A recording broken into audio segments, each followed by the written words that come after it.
Welcome back to another delicious episode of Blood, Books, and Binge-Watching. Megan and Rachel here, ready to take you down a rabbit hole filled with sadistic fuckheads, resilience through hardships, and simply taking no shits. This podcast is filled, per usual, with us gushing over fictional characters because we can, and it brings us joy, as well as some occasional unbridled rage and chaos. Everything needs balance. That's right. You got to keep the scales weighed, you know? Yeah. So after a nice little summer vacay, in preparation of the anticipated shit show we're about to take you on, we return to Between the Lines and pick up where Armentrout left both us and Sera, which is with Kolis.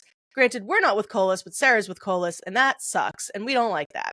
And then Nyktos is out doing something. I think he's been captured. Yeah, we don't. Yeah, he's captured, you know. Fucking rough. It's just, yeah, it's really quite a journey, you know, if that's what you could really relate it to. A journey through Saw, you know. And speaking of, the amount of trigger warnings for this entire book is equivalent to a CVS receipt, but to generalize it for everybody and make it a little bit more not as long and 5 minutes worth of speaking, we're looking at unwanted sexual contact. There is abuse, as well as some references to PTSD. So just bear that in mind. The first half of this book, this shit's heavy. Yeah, it is. It is. Yeah. This is arguably the hardest book in the entire series. Yeah, it's very rough. It's good. I think it's rough. It's still great for sure. But yeah, it's a rougher book. I think in general of the fantasy books I've read so far, I think it's probably towards the top as far as like just how, I'm trying to think of the right words, like of how much of a like, really how much trauma can you fit on the page? Yes, thank you. Thank you so much for reaching into my brain and pulling that thought out of there. How much can we cram in here and leave you still kind of sane when you get done? Yeah, and still interested, and you still want to keep going, you know? Yeah. Because, there is one book left after this. So we know that the story's not going to end here, but it's just this part of the story is quite something to kind of walk through. So we will be embarking on part 1 of Fire in the Flesh today. But first, we need to cover some announcements. So let's shout it out, Rachel. Try and come up with a sound effect. Oh yeah, it's when we matched tone, it very much reminded me of SpongeBob. Like, and what did I need to pass? My and he's God. just, ooh. We are. Oh yeah, but that's our generation. We were raised on SpongeBob. Lord have mercy. Okay, so yes, announcements. Well, first of all, we're almost at the end of season 2 of our lovely podcast, and if you guys have been following along, you will have noticed that we have made many changes. Like looking back through all the episodes we've done, I've realized how many times my background has changed. Oh, same. We're chaotic and unorthodox, but that's what we're here for. Anyways, yeah. So for our announcements, we have 8 days. 8 days! Oh my God. And we talk every day about how like hard it's gonna be to like do anything, and for real, I'm sweating, and I don't know if it's because it's fucking 100 degrees outside right now, or I'm just excited. I'm both. Fucking losing my shit. Both. So also with that, Megan and I are officially celebrating Summerween. So happy Summerween, everybody. I have my little bats on, my freaking bat earrings on today. We have expanded our socials. We are now on TikTok. We are on TikTok. We made the plunge. Our handle is at Blood Books Binge-Watching. Please go give us a follow if you haven't already. Just like a fun one, because it's summer, like you said. What happens every summer, Rachel? Tell us. It's fucking Shark Week. Shark Week. We have Shark Week. Yeah. I'm so excited. I have pictures I'll add in that my mom has taken throughout the years. My son loves like animal figurines, and she'll like take his shark figurines and place them in different parts of the house and send me a picture saying Happy Shark Week. I love that. That's awesome. So Shark Week starts this Sunday and runs through next Sunday, the 26th. We will all be in Iowa together.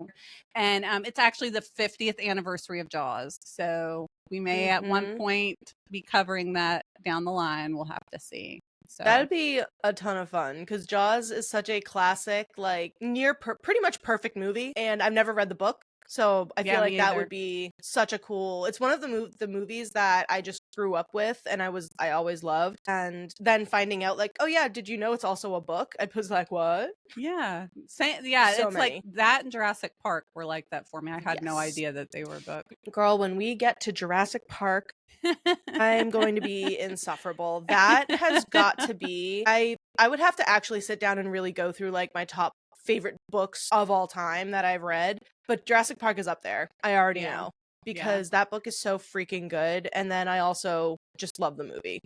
My mom So, loves yeah. the part in the very first movie. She says it to me all the time. She loves when they go, shoot her! Shoot her! Oh yeah. She loves it so Oh, every time I watch that movie, I scream that with the movie. Every time. Shoot her! That guy's got great fucking lines. Like, his first introduction into all of them is they all should be destroyed. Yeah. And it's like, yeah. yeah. On the tail end of our announcements, one, I did finally find a dress. I finally found a dress. I got it. I have it. It's getting altered right now. It'll be ready on the 22nd. And it is hot.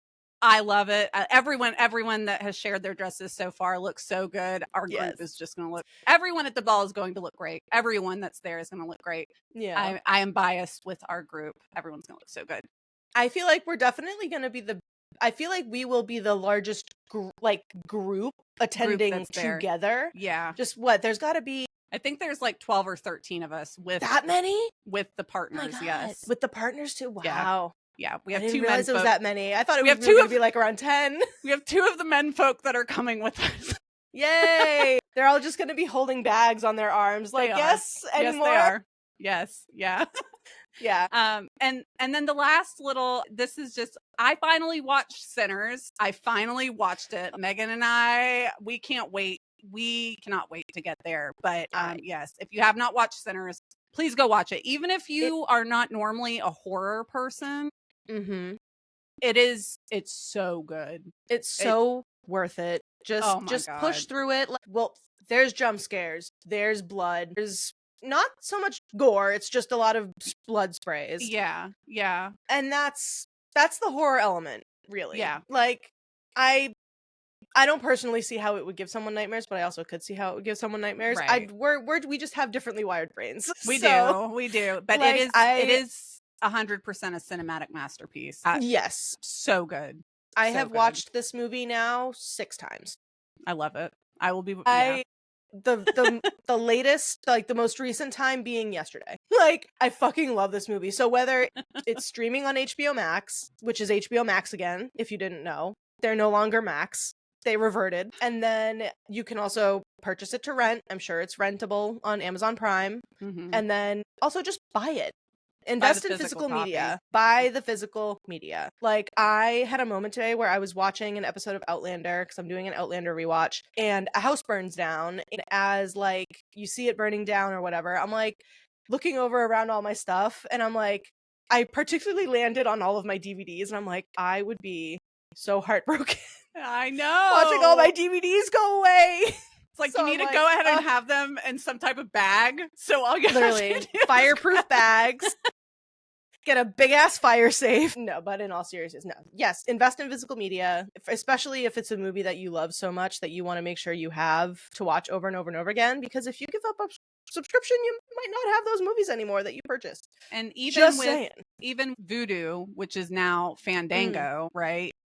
Right. Because we do, we own a lot of movies on Vudu, but if you don't have access to the internet, you can't access them. Right. So 4K, DVD, Blu-ray, whatever you gotta get. Even VHS. You still rocking with VHS? You don't get new media, but love that for you. So we have jibber jabbered quite enough. So why don't we, I think we're really just trying to postpone the heartbreak and the awfulness that we're about to talk about. I feel like we're doing everything and anything to, like, nope, change, don't talk about it. No, I don't want to do this. But we gotta dive in. Here we go. We do want to do this, and we're happy to do it for you.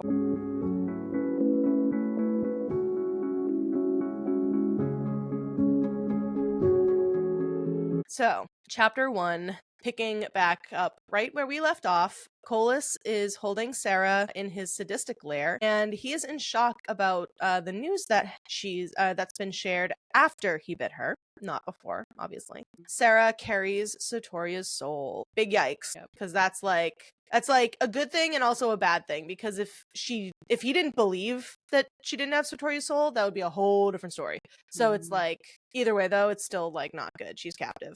So Sera thinks back, and that she thinks that she saw a wolf, aka Daddy Nyktos, but currently nowhere to be found. She's in a very dissociated state, trying to look around, and who would walk in but the primal of war and accord, Ates. He is telling Kolis that Sera's not looking so great, looks kind of like she's about to die. And who else is there opening their stupid big fat face hole?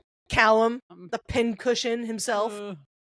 And his vote, as if I guess he has one, is to go ahead and just yank those embers right out of Sera before she dies, because when she dies, they can't get him anymore. And Ate speaks up, and it sounds like he's wanting Sera to live, but also you're a traitor and brought her here. So, like, whose fucking side are you on? What is going on? Yeah.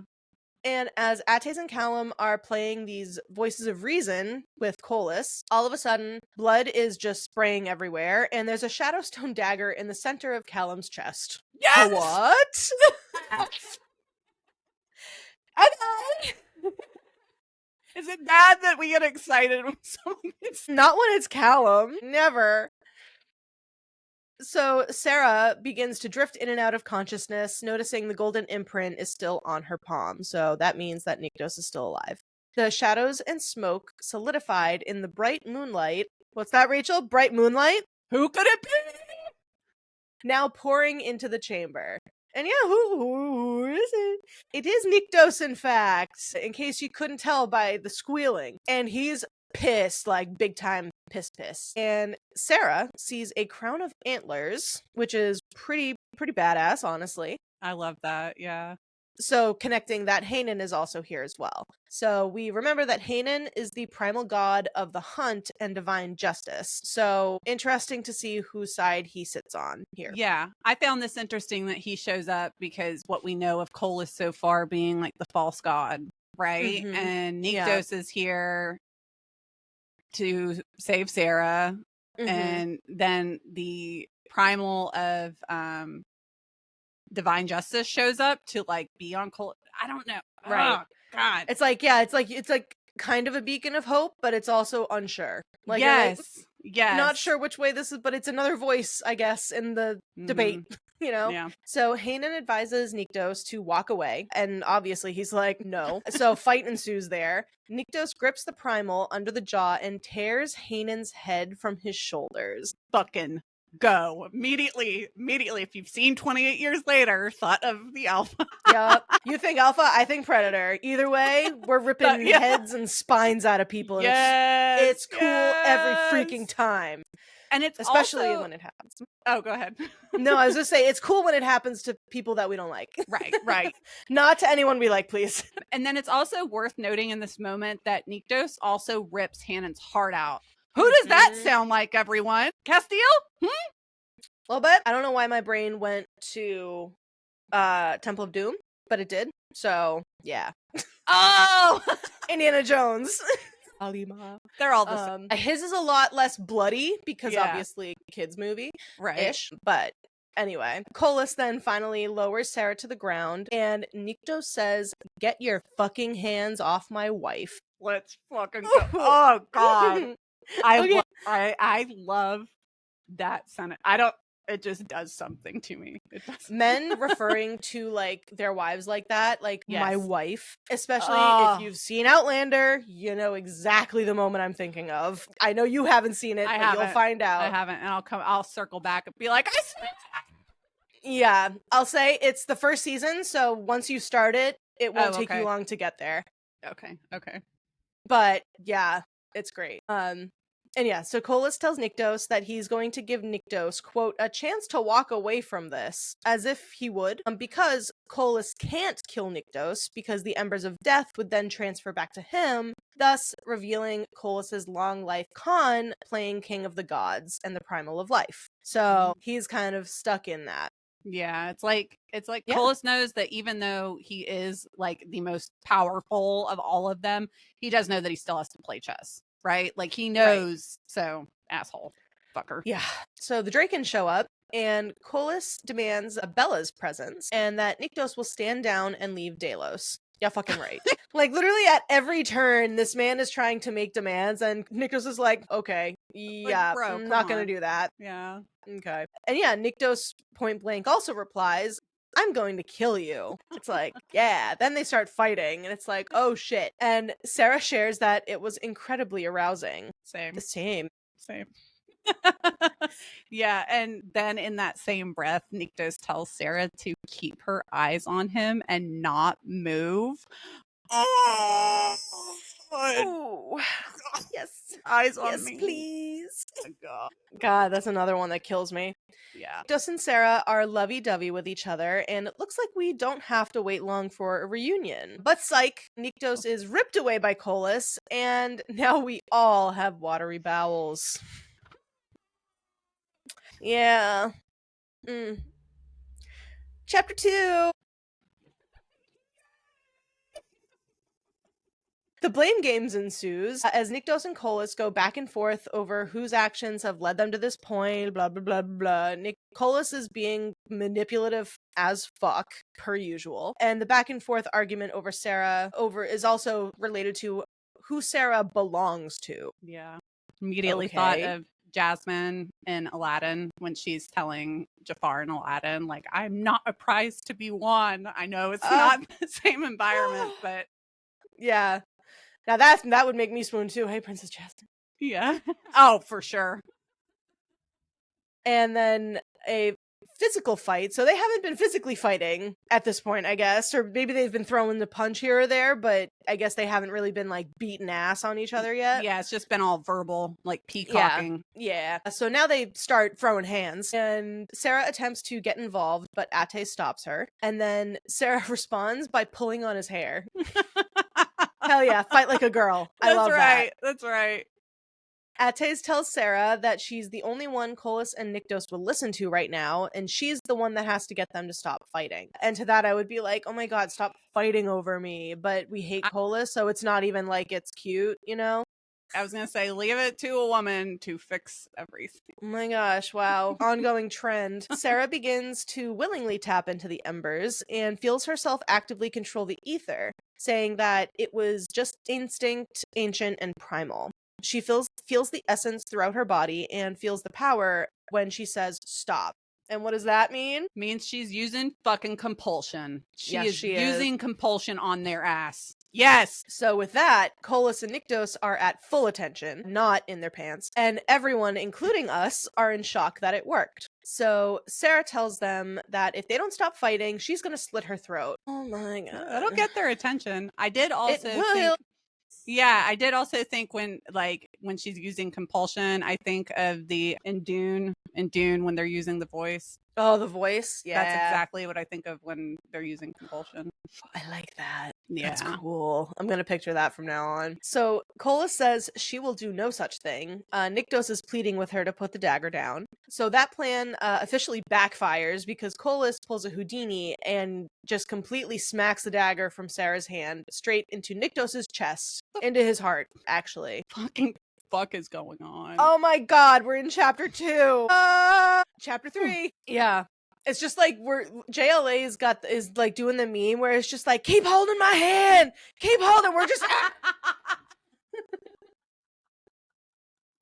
We're just like getting dragged through the mud, just like, oh god, thank you. May I have another? It's really like fucking whitewater rafting, just constant. Yeah, it's like I think about all the people that do extreme sports. This is our version of extreme sports. You know what this entire fucking book is? Like, yeah, that's what I mean. It's like, this is why we're just ramping up and up and up. We're like, yeah, no, we're just getting started, actually. You could take a Jet 2 holiday.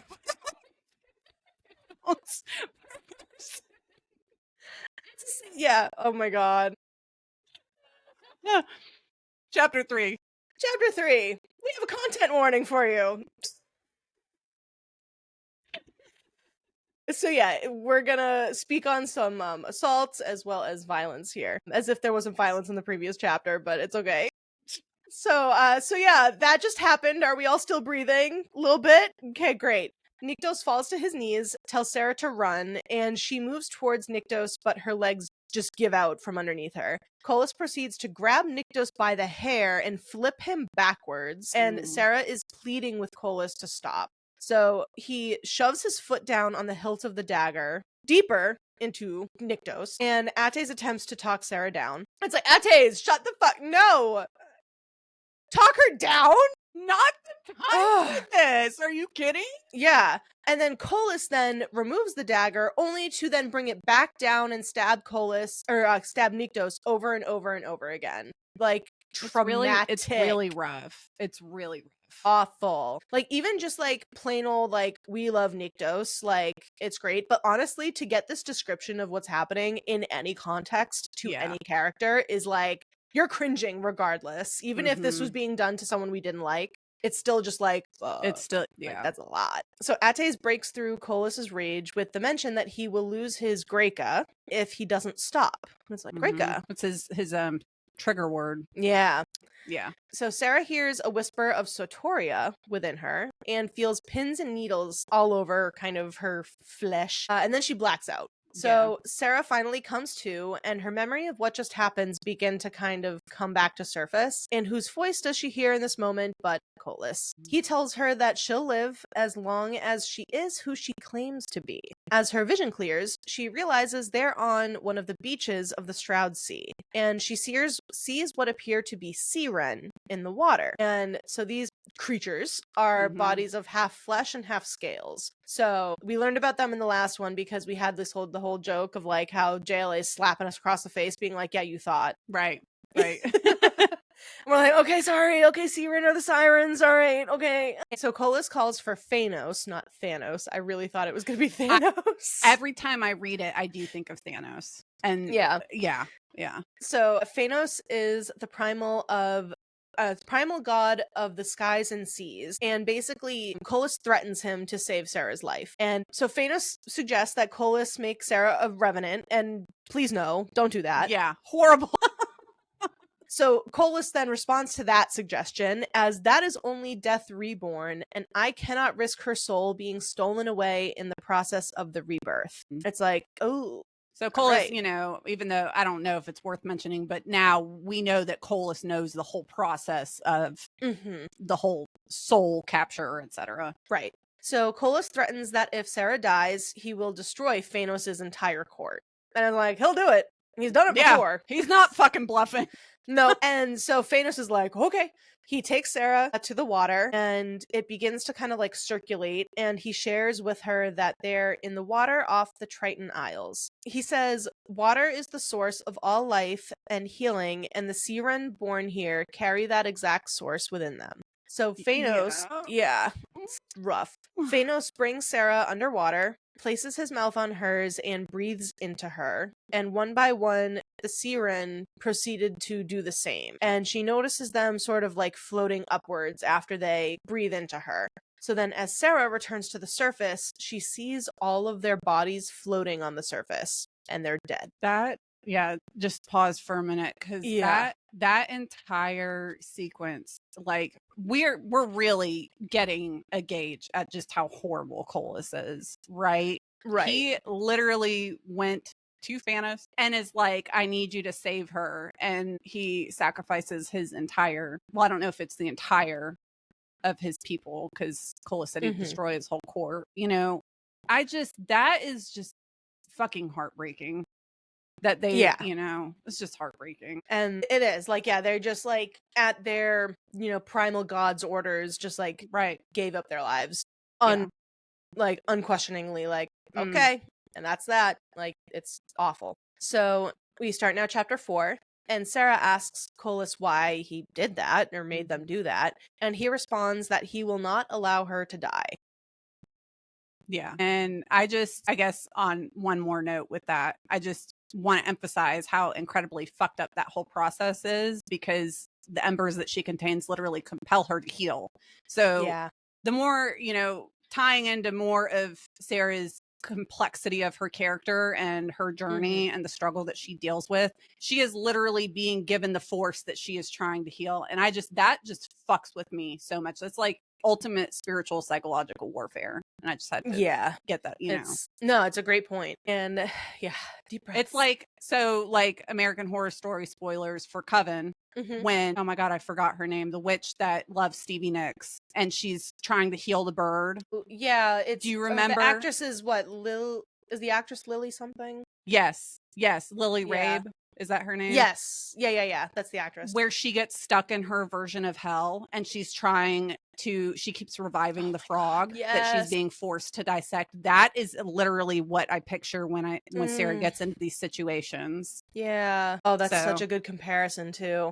Kills me. I haven't watched that season in forever. I'm gonna have to rewatch that to recreate some photos in October. Oh, for sure. I think I might have to take some good frames and like recreate them with you guys. I would die. I have full goosebumps. I'm gonna have to do that. Love that. So Sera notices that Kolis has completely healed by this point. So like that didn't take long at all. Right. And Kolis tells Sera that her physical appearance isn't exactly like Sotoria, but if he lets himself look hard enough, he sees her. Just like I forget the term that was created, but in the show Community, they have like a character that it's like a compliment mixed with an insult. And I forget the term that they use that they come up with. But yeah, that's literally kind of how Kolis serves all of this stuff. Whenever he's talking about Sera's appearance in reference to Sotoria, he's like, yeah, you totally look like her and you're beautiful like her if I look hard enough. It's like, right. Oh, God, he's such an ass. Big ol' woof. Yeah. With that unsettling piece of information, though, Sera immediately starts to run away, rightfully so, but unfortunately straight into a guard who she disarms, and she also begins to beat up. So not unfortunately, she does get to beat his ass, but Kolis approaches her, saying that he expected her to run, and as he taunts her, she shoves the Shadowstone blade 2 inches away from his heart. This close. So close. So close. So close. So a storm begins to roll in, because Kolis is not very happy, so he's fucking up with the weather. And Sera begins to run again, but Kolis grabs her by the hair and yanks her back. The fight ensues, and as they're arguing, Kolis is placing blame on everyone else as to why he is the way he is. Wow. Narcissist much? Yep. Maybe. He also refers to Sera as Soulless. So Sera tells Kolis Soulless and Kolis. Da, da, da. So Sera tells him that he's killing her again, and he finally stills, allowing Sera to catch her breath. Kolis deems they'll continue the quote conversation, because apparently that's what they were doing. They were talking. Yeah. Once Sera has calmed down, because she's a bit worked up at the moment. Oh my God. It's like immediately makes me think of like 50s trad wives and their husbands. That is exactly what makes me think of. Oh, darling, you're becoming hysterical.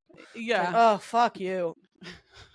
God. And so she immediately fires back, and Kolis grips her chin, and we get this very haunting visual. You want to read it? Yes. Yeah. This entire stance of his. He has a bright golden glow that rises from his back in the shape of wings, kind of, just like a flowing essence. And then ether spreads over his skin, but the light fades and it reveals thinned skin where just the bones are visible. His eyes are sockets filled with pools of black, the true primal embers of death.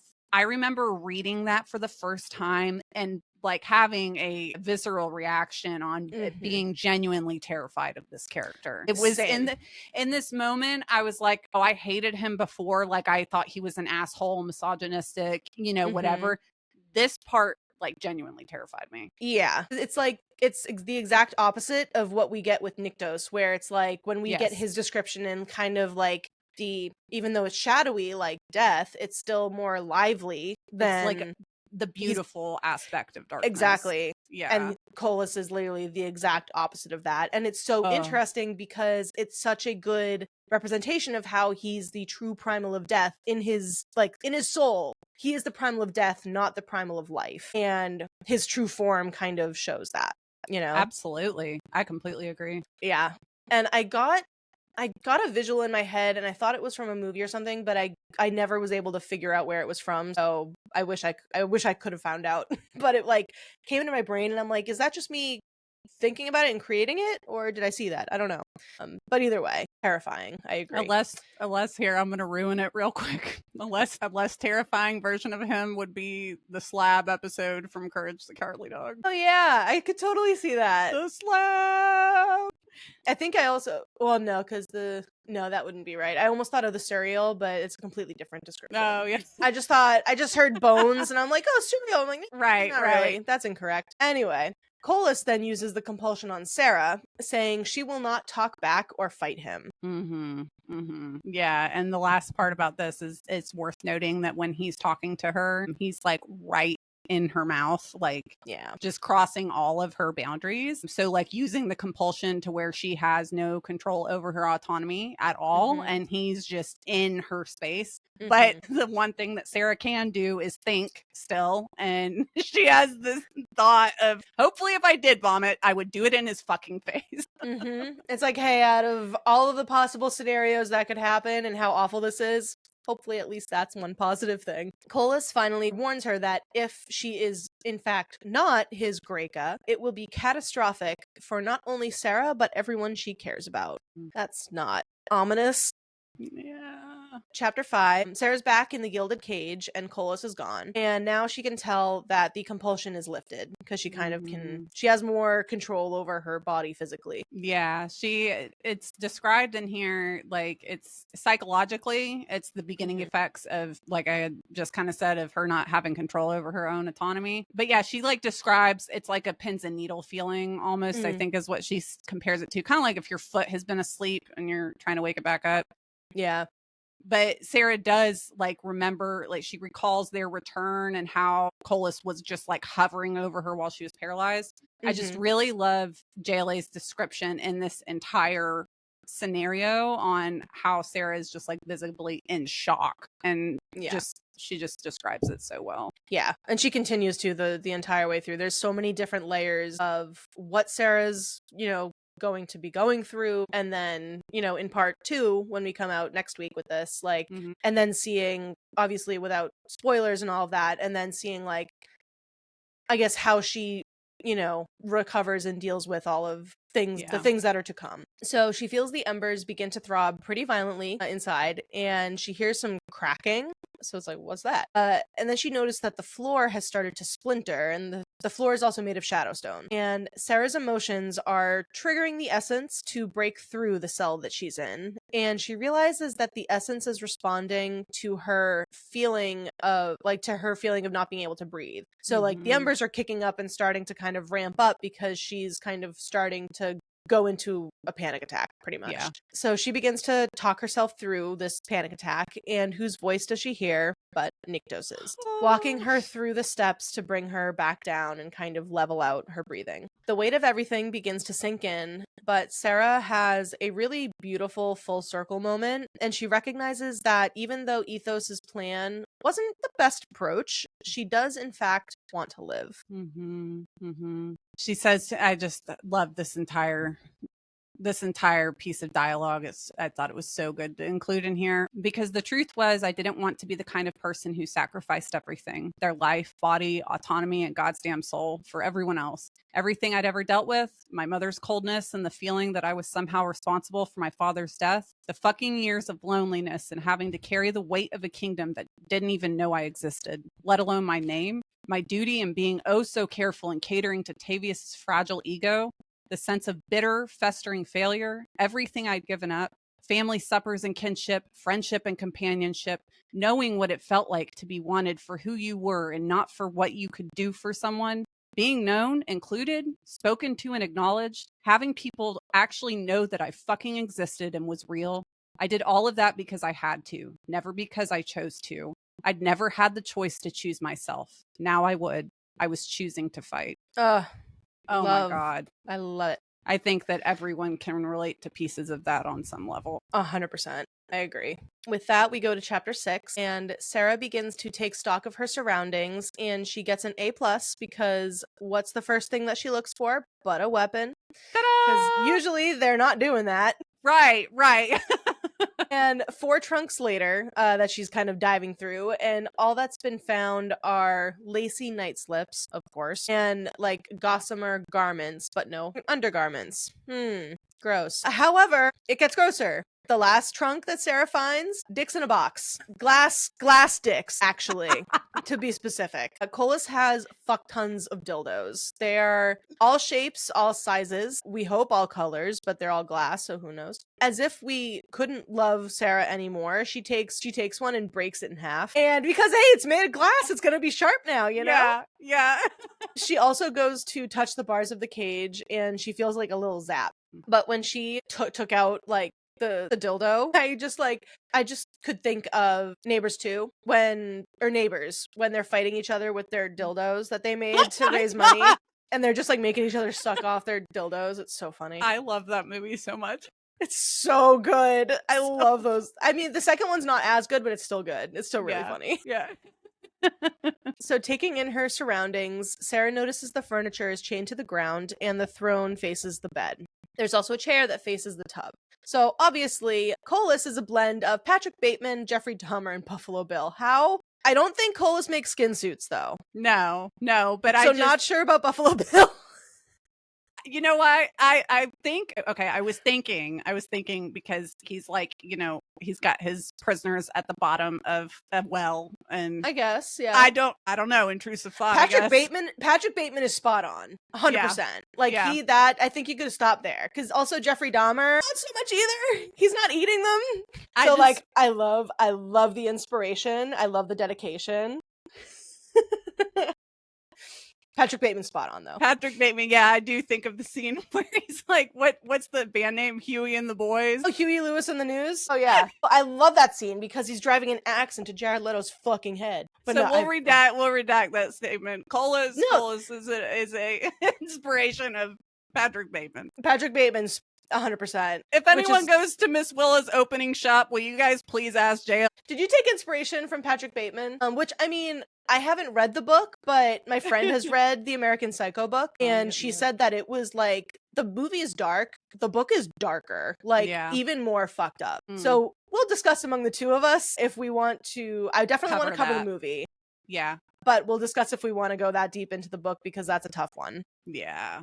But, you know, we'll get there when we get there. So, yes, and Sera hears the door open and clutches onto her severed glass cock, and an irritating voice calls out her name. It's fucking Callum. Ugh.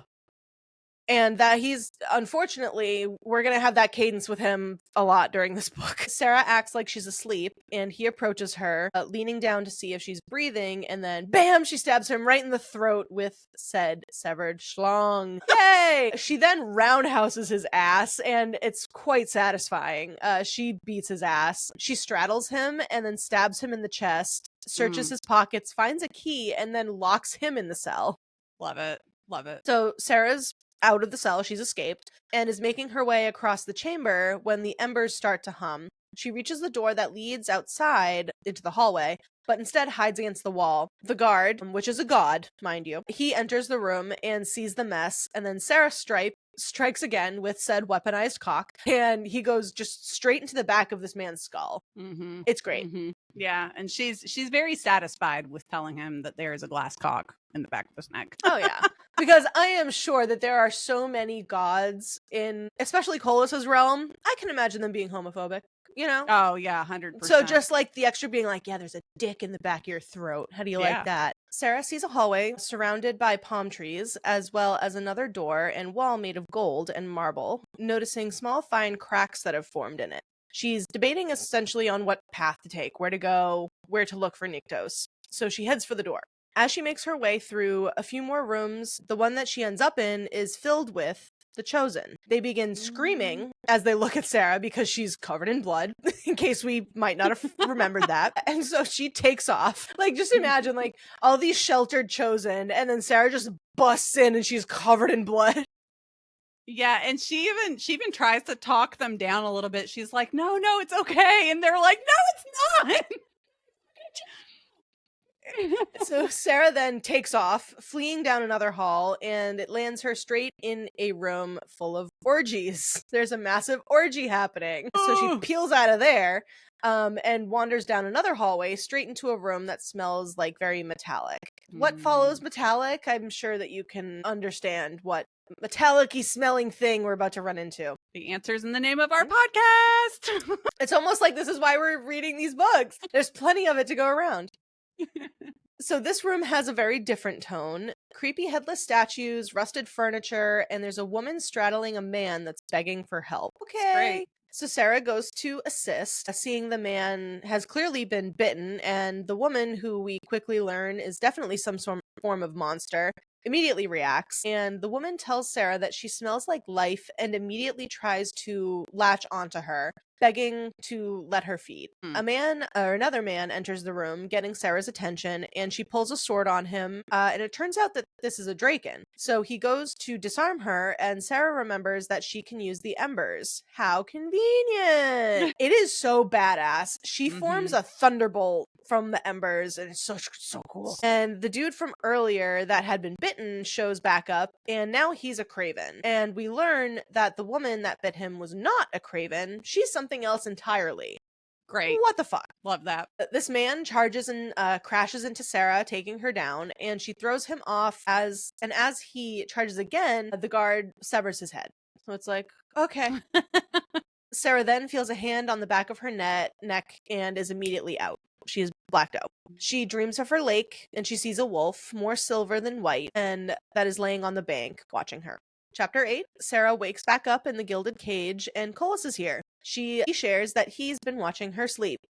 Love that. Yeah. And he's like so disconnected from any boundaries. He's like, she brings up, she's like, were you watching me? He's like, does it bother you? Yeah. Yes. Fucking bothers me. Yeah. And it's not, I mean, like I said, this is where it's like, we've called out this behavior before in our faves. Like, they also do that creepy thing. Yeah. But their conversation, he is so obviously disconnected. Oh, yes. I would never compare the two. Ever. Castiel and Kolis are not the same person. But yeah, it is funny. It is funny how we, lean towards one. Right. And it's like, well, and obviously we know, well, it's different in the first From Blood and Ash book, but as we get later on and they're watching each other sleep, it's like, oh, it's a cute, couple thing to do. Yeah. So it's much different. So in the midst of their conversation, Kolis's presence shifts as he invades Sera's space, and you guessed it, he smells her, gives her a big ol' sniff, and tells Sera that she smells of damp soil. Thanks. Yeah. You smell moldy. Oh, okay. And Kolis apologizes to Sera for hitting her. And it's worth noting, Sera notices the gold band on his arm appears white for a moment.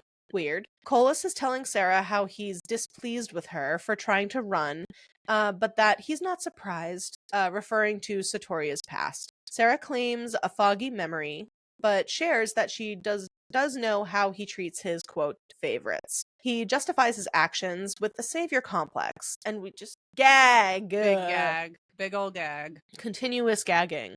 Kolis then tells Sera he can sense the essence in her. He also shares that he knows that she used compulsion on him and Nyktos. Only the primal of life can use compulsion on another primal. So Sera denies the allegation. She's like, well, I'm not. He again refers to Sera as soulless, and she finally asks what it means, because I'm wondering the same fucking thing. I'm like, what is this again? Right. So we have like a little mini lore alert for soulless.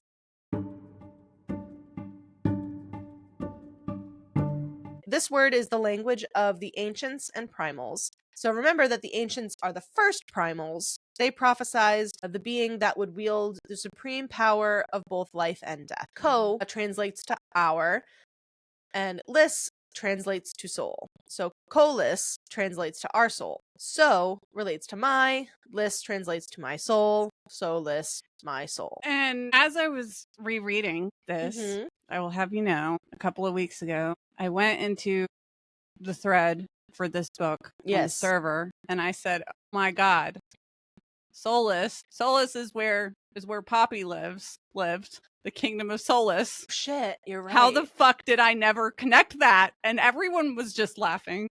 Oh my God.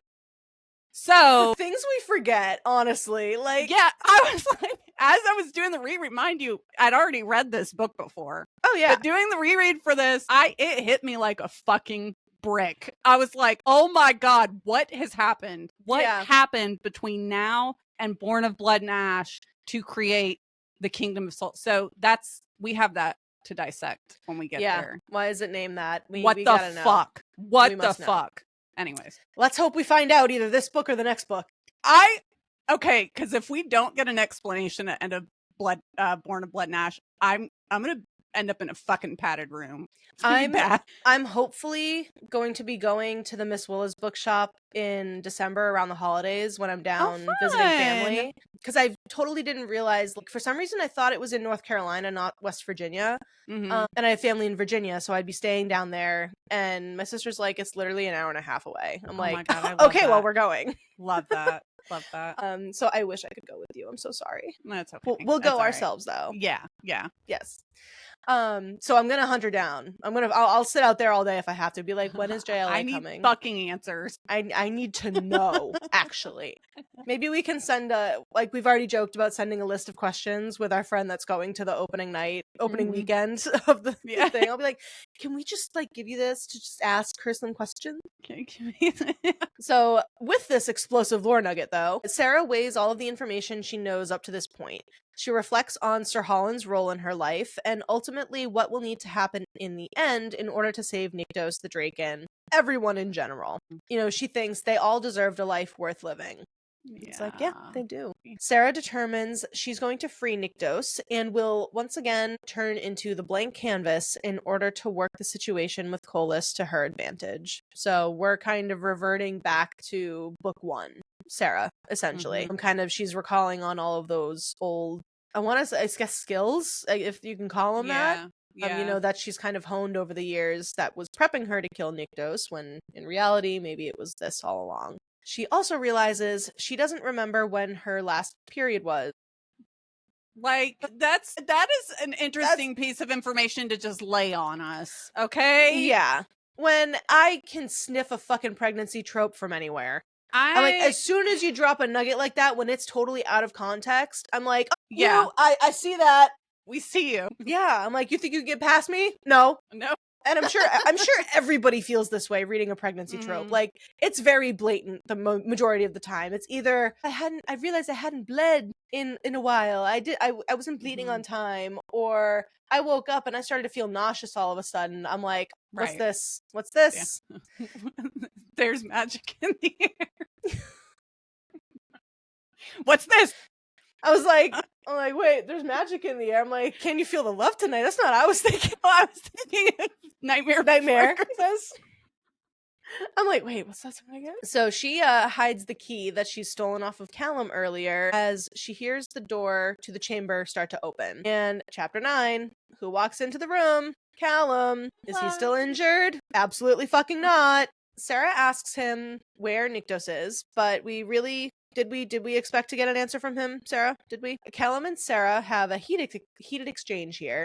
And it's quite an interesting moment of kind of reflection. So again, coming back through this a second time really kind of hit something for me. So as much as I detest Callum, his character does have a purpose. Aside from us taking our aggression out on...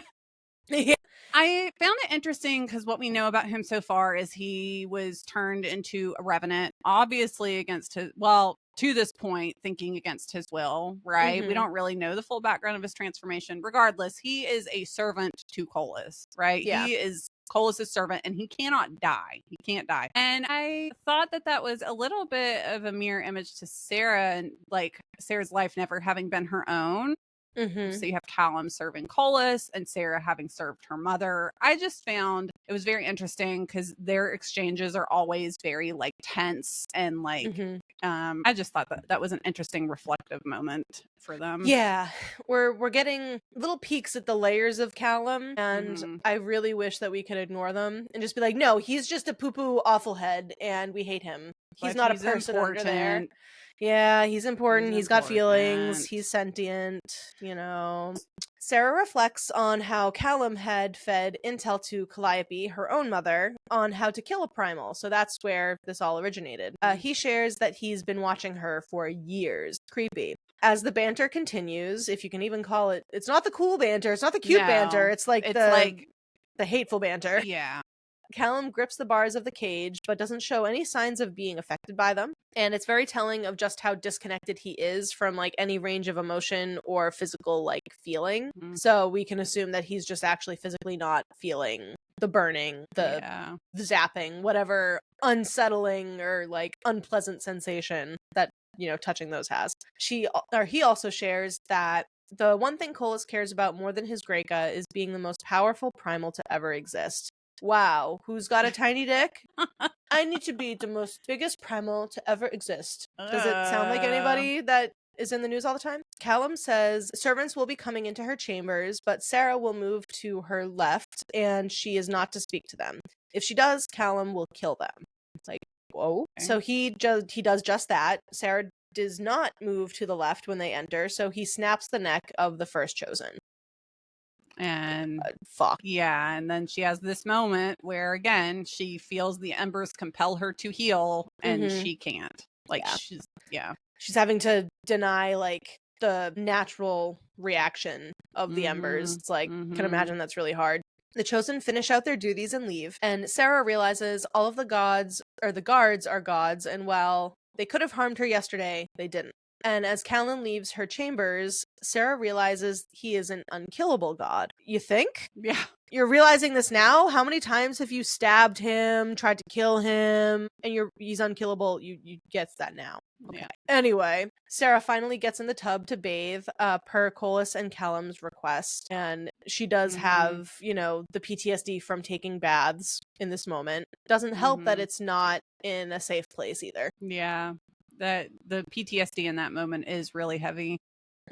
Just her entire description of, I think she does even bring up reflecting on like how she was almost killed in a tub and et cetera, and now she's having to do it in this environment where she's just so on the verge of being broken, you know. So yeah, it's a really uncomfortable level of like physical vulnerability. So a silver hawk flies in through a window and locks eyes with Sera as it lands, and it begins to shift. Who could that be? Ates. Hey Rachel, where have we seen silver hawks before? I know! It's all coming together! Wait, am I just like totally fucking like, am I totally mixing up my series? Because is it Poppy that sees a silver hawk or is it Sera? Well, I know Sera sees them, but I believe Poppy sees one too. I mean, she does, right? Like in the Blood Forest or something. Like I think in book 1. Yeah. Yeah. I think you're right. I think you're right. And sometimes, so like Ates is just fucking around out here. When I'm reading sometimes when I'm reading these books, I think I'm like so on top of it and I think I'm so smart. And then I get to the moments like this where I'm like, oh my God, I'm dumb and I was so off. What, thinking that it was someone else entirely? Yes! Yeah, no, this reveal was so cool. I'm like, it was shit. And then they like connect to the other series and I'm like, oh shit! Yeah, like, yeah. No, I think you're right. I'm insane. pretty sure Poppy describes having seen a silver hawk. Yeah. Amazing. Oh my God. So we now move on to chapter 10, and Sera comes out swinging at Ates. He explains he wasn't the one that launched the attack on the Shadowlands, but that he intervened to protect Kin from taking Sera. And I guess Kin taking him would have been a lot worse. He says he's not here to betray her or Nyktos, even though that's literally what he did. We also learn that it was him in the Dying Woods. So one of those things I was thinking about back then was the Dying Woods, but that was obviously with Sera. So we have a lore alert here for primals, the Notum, and soul cycles.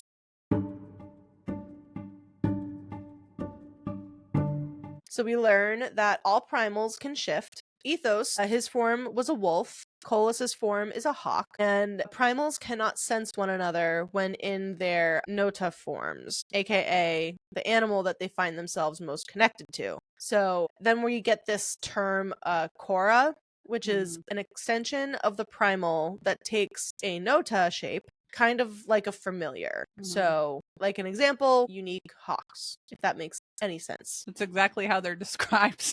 Yeah. No, it's not on. It's honestly there. I don't think there's any way that we could have tried to word that would make it make sense. So yeah, it's a very interesting, like, so when I kind of think about it in terms of like the Wolven, so like when the Wolven shift, they have that mental connection, but when Primals shift, they don't have that. So like they can't sense one another when in those forms, which is kind of cool. Yeah. And I'm wondering if they choose, I'm imagining they choose to shift into said animal. So yeah, really cool. So it's interesting that so far we've only seen wolves and hawks. So I'm like, okay, we have Kolis and Ates, who are hawks.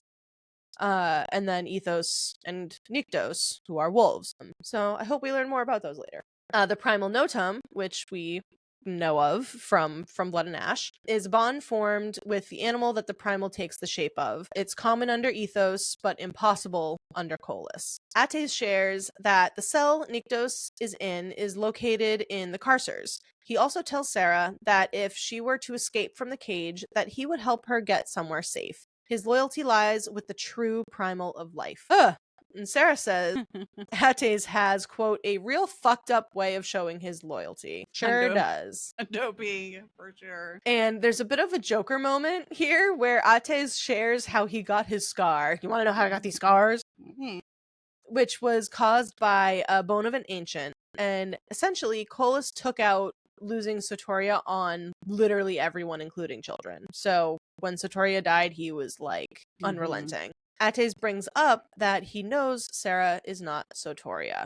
Dun dun dun. Dun dun. Now, we have kind of, I don't know if it's necessarily a lore alert or not, but we kind of go into detail about like soul cycles and how they work in this world, like rebirth versus what reborn is.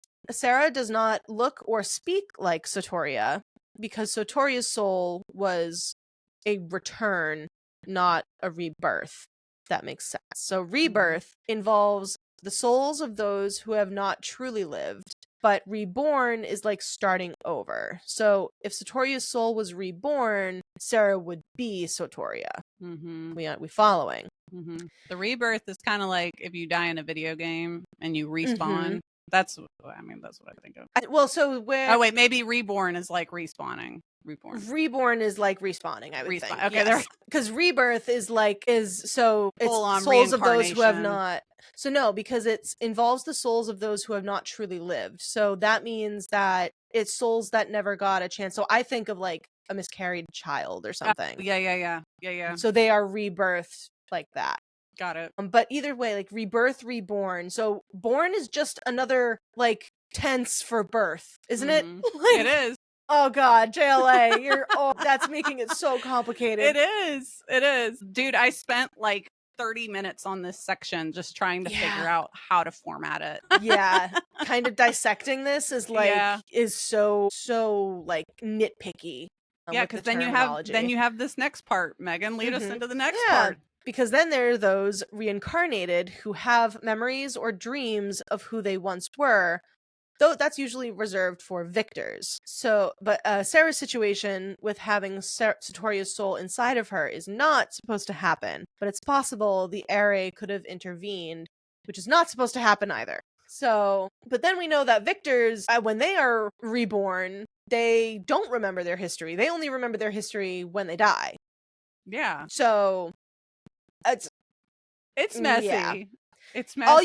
All you gotta take away from this is that Sotoria is simply another soul living inside of Sera. That's it. And they are two separate entities. Yep. That's it. Yep. So Sotoria's soul trapped inside Sera, and if Sera dies, Sotoria's soul will still remain in a state of limbo with nowhere to go. So Sotoria is just living in like a personal hell, like of my personal hell at least. Yeah. So that's a problem. Yeah. Chapter 11 leads into the news going into the discussion that Sera may not be able to kill Kolis after all. She begins to feel the weight that everything she's done up to this point may have actually been for nothing. However, when Sera shares that she pierced Kolis' skin with a Shadowstone blade, Ates said she that should not have been able to happen, let alone him actually getting injured by it. So that's an indication that Kolis is weakening. So we've got small wins here. Ates advises against trying to kill Kolis and instead turn her focus on freeing Nyktos. Fortunately, Sera already has a plan for that. They discuss politics and strategy. Sera declares that Ates will back Nyktos on whatever he chooses and aids him in gaining allies, as well as having the full support of Ates' court. So Primal's word is their bond. Like, once you say it, that's it. Well, and I just love how Sera just directly tells him. She said, you're going to back Nyktos. Exactly. Yeah. So there's a charge in the air, and Ates kneels to one knee and places a hand over his heart and bows his head. He says, with my sword and my life, I swear to you, the one who is born of blood and ash, the light and the fire, and the brightest moon, to honor your command. Even it, like, yes, she's captive and we don't like it, but still, this moment. That moment is a light in the dark for sure, because he's literally kneeling to her. Like, and so now she has an official pledged ally, like, in her area. So she's not completely alone, you know? Before Ates takes his leave, Sera asks if Sotoria's name means anything in the old language. Toria had a few meanings, two being garden and pretty flower, more precisely, a poppy. Are you fucking kidding? Sotoria's name could be translated to my pretty poppy. Are you fucking kidding right now? If poppy, every time this comes up, I need Tums. Like, you do. I get heartburn when I think of this because it stresses me out that much. Like, we might actually fucking crash out right now, because I'm thinking, God bless it. I can't. I'm gonna cry. No, I rebuke. No. And I was talking with my sister about it too. Like, we were talking back and forth about how we're like, no way, like, JLA wouldn't do that to us, like, she's better than that. And I'm just like, I know, but I'm also just still really scared that what if she does it? This is water, and now I wish it was vodka. That's what I wish. That's what I fucking wish. God. Yeah. Like, oh my God. That when that moment hit, I had to put the book down. I'm like, okay. I don't like it. I know, it's like I put my Kindle down and just stared at it. Yeah. Yeah. And it wouldn't be as awful if, like, Sotoria didn't look like Poppy. Right. But she does. If Poppy wasn't redheaded and described the same way and all that jazz, we'd be like, oh wow, what a coincidence. That's really weird. But we're like, no, that's, especially after just getting this whole lore drop on what rebirth and reborn is. Yeah. I'm like, oh my God, no. What the fuck? No. And we should already know. We should already know. But we don't. God damn it. September can't come soon enough. Anyway, now that we've crashed out, Sera requests Ates find her a weapon made of the bone of the ancients, and Ates asks Sera if she can feel Sotoria now, and she does. He tells her, I will save you this time. After Ates leaves, Sera gets restless and begins to train, and she reflects on all the new learned information and how Ates definitely has known Sotoria. As she finishes working out, she grabs some water and sits down on the divan. And I had to Google what that is. What that furniture is. I feel like I've heard it. I was like, the fuck is that? And I found out that it is indeed. In case anyone else wants to know. Yeah. It's like a settee. It's like a settee. Okay. And now I just want one in front of my windows and I can lounge in it in a robe. It'll be so nice. Yeah. Goals. So Sera kind of curls up and leans her head back. Her eyes land on something glittering in the center of the cage ceiling. And it looks like a diamond, like a cluster of diamonds. Sera buries her face into her knees, feeling the weight of missing Nyktos, and closes her eyes. When she opens her eyes again, she thinks she's in a dream state because she's in the Shadowlands. She feels someone behind her, and a hand on her hip, and a familiar scent. A voice that whispers, Lisa. Chapter 12. Nyktos is here, and we're in the dream state, but he's here. He's here. So Sera, he tells Sera to open her eyes. He needs to see them, and he asks her, please. Oh, good. Sera opens her eyes and looks straight at Nyktos. Her eyes track over his face and down his torso, and there's no wounds there. He looks healed. Her eyes move down further, and he's naked, just like she's naked.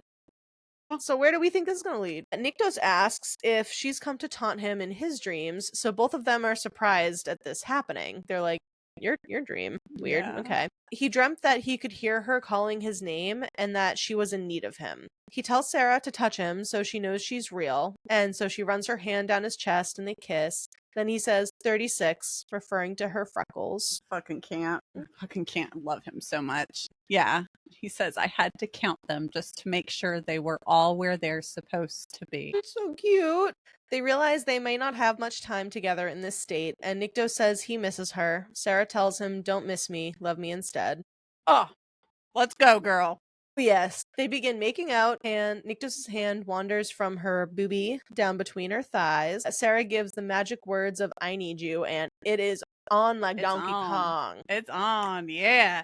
And this interaction between them, I just love so much because it's just full of that like passionate, like the last time, sex, and that just hits on such a deeper level. Wink. Bad dad joke. And Sera finally tells Ash she loves him here. Well, no, fine. She's told him before, right? She's told him. Oh, yeah. Yeah. Yeah. They say okay. it, Okay. Sera notices he feels cold, like he hasn't fed in a while. Nyktos notices the wounds on Sera's face and gets pissed. Footsteps are heard in the distance, and Sera begins to lose feeling of Nyktos. He tries to calm her by telling her it's okay, but it's not okay. Sera tells him she doesn't want to wake up, she doesn't want to leave him, and she jolts awake, realizing it had been a dream, and she's once again in a cage. Chapter 13, the Chosen are back to tidy Sera's chambers, and Callum's present as well, and he's running his big, stupid mouth, as always. Sera tells him she saw other Chosen when she was running through the palace, and brings up that she saw one feeding on another. We learn the name of the man who came back to life that attacked Sera is named Antinous. And someone else enters the room. Who is it? Kolis. Kolis reveals that Antinous was not a revenant, but instead a craven, a side effect of creating the Ascended. Kolis asks Sera if she's been resting. He then asks if she would like something to drink. It would be disappointing if she declines. Ugh. Fucking eye roll. Biggest eye roll. Sera reminds herself she has to play the part, so she cordially engages in conversation. Sera notices Kolis glide across the room, and she also takes note of just how similar he actually does look to Ethos. Kolis brings up that Callum informed him that Sera was asking about Nyktos. He questions why she would want to know where he is, and Sera plays it off as curiosity. Because remember, she can't... Giving Kolis any sort of, feeling that she loves Nyktos, bad news. Yep. Bad news. Sera proceeds to lead the conversation with questions to gain intel, but under the guise that she's simply engaging in cordial chatter with Kolis. He just wants to, talk to her, so she's like, all right, well, I'm gonna try to get what info I can then. Kolis does share that his intent of a war was not to end in catastrophic death, because the mortals can't worship them if the mortals are dead. Who will worship us if we kill them all? Ha ha ha ha. Yeah. He also believes that the mortals are not serving at the temples enough. So he's got some pretty high standards. He does. For what he demands of his followers. And Sera brings up that, they're literally just trying to survive. The mortals are. Cole's rationale for what he expects, it's just so giving 1%. It is so giving. It's not, it's not the system's fault that these people are struggling. It's their own fault. Why don't they do this? Why don't they do that? It's they're not tithing enough. They're not, if they don't have enough to supply for the tithe, then they need to get another job. And it's Right. oh, wow, because that doesn't sound fucking familiar. So yeah, it's definitely very 1%er. Kolis circles the conversation back to why Sera asked about Nyktos. He brings up that he heard the way she screamed when they were fighting, and that she has never screamed like that for him. Sera leads the conversation seamlessly and continuously gaslights any suspicions or accusations he makes of her actually having feelings for Nyktos. So she's able to really go back into that trained position that she'd been in for so long. She does share that she has a fondness of him only because he kept her safe. And Kolis shatters his glass in his hand at that. It's like, oh my God. The embodiment of toxic masculinity. Yeah.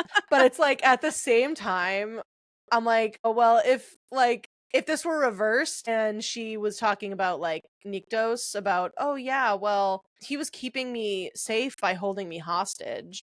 So of course I kind of have a fondness for him, and I could see Nyktos shattering glass like that. Like they all have that. Yeah, but of course Kolis is like, it's just on a different level. Right. It always is. But it's just like, it's one of those things where it's like the behaviors through a certain lens can be great or not great. So it's just one of the wonders of the writing, you know? She claims Nyktos' fondness of her has to do with the embers, not her. And Nyktos didn't know what Ethos did with the embers. She also shares Nyktos can't love because he had his cardia removed. And Kolis will have to ask him why he did it, because she don't know. Kolis can't do that because Nyktos is in stasis. So at least that's not great, but at least we know he's not dead. Which we knew he wasn't dead, but like he's given us some actual information that we were after about Nyktos. So chapter 14, we learn that Shadowstone is formed from any life form being burned by dragonfire or ancestors of the Draken. So like that can be the land life form can range from trees to people to animals. And Sera then thinks about like the floor of her lake is made of Shadowstone. So like what happened there? Yeah. Like a whole lake floor, rather. So Shadowstone weakens the ether by absorbing the energy as well as light, and it prevents the essence from being pulled from the environment. Kolis reveals that he knows why Nyktos had his cardia removed, because he fears becoming him by doing the same that Kolis did when he lost the one he loved. It's like, yeah, maybe. Sera feels the essence surging through her veins, enraged at this reference to Sotoria. Kolis orders Sera to rein the essence back in as silver is illuminating from her hands. Kolis uses the good girl, and it's just like, I was like, you gotta be fucking kidding. Yeah, not the person we want to hear that from. Kolis brings up the marriage imprint on Sera's hand. She claims she doesn't have any recollection of her previous lives or memories, so everything that's happened with Nyktos is practically canon. Sera goes on to explain the entire concept of love to Kolis, and so she like woman-splaining love. Yep. We had another Anchorman moment of like, what's love, Ron? What's love, Ron Burgundy? Kolis tells Sera, as Sotoria, that he's in love with her, and she tells him to prove it by releasing Nyktos. Kolis goes on to justify that by not killing her after she stabbed him. So is that not proving his love for you, that I didn't kill you when you stabbed me? Good Lord. Sera responds that not killing someone you love is the bare minimum, actually. Yeah. And it's that whole explanation of her just like breaking down, like he's like, oh, does that not mean I love you? It's just very full scale. You really get to see just how detached Kolis is from any, I know I've said that already, but it's just the further we get in the book, the more reveal you get, like these conversations he has with Sera, you're like, oh, he really does not have any depth at all, or like connection to these emotions on this, you know. Sera is using Nyktos' freedom as a piece on the chessboard for Kolis to prove that he loves her. And she shares that she's interested in falling in love because she's never known what it's like to be in love and loved in return. Which we know that is a lie, but obviously she's trying to manipulate. Yeah, there's like slight hint of truth there, though. Yeah, there's a sliver there. Slight, yeah. Kolis has the audacity to say that this feels like a manipulation. Coming from the ultimate manipulator. Good Lord. Sera reins in all of her training that the mistresses of the Jade prepared her with and form a shared commonality, be sympathetic, but do not show pity. Sera says if he frees Nyktos, she will not fight him, she will not try to escape, and she won't run. Kolis says if he finds out she's lying about anything, he will take her soul. Chapter 15, the next day. Unfortunately, no more sex dreams. Sera's still in the cage, at the dining table. There's a lot of food around, and Callum is supervising alone with Sera, but no Kolis in sight.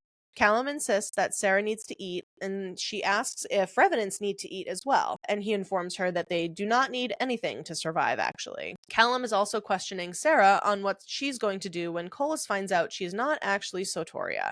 She says she knows he will tire of her eventually. Mm-hmm. And this is just side note. I don't know if it's important at all, but she makes a mental note of how the meat tastes different here. And I'm questioning if the meat that they are eating are the dead gods. I'm just saying. Oh. That'd be icky. So, just Nasty. saying. I never had that thought once. Thank you for that. You're welcome. Sera asks what the purpose of the masks are. The wings represent Kolis in his true form. She also shares that he's seen him in that form, and Callum says she has indeed seen death, and no one lives long after that encounter. So he's like, your clock is already, you're on countdown mode.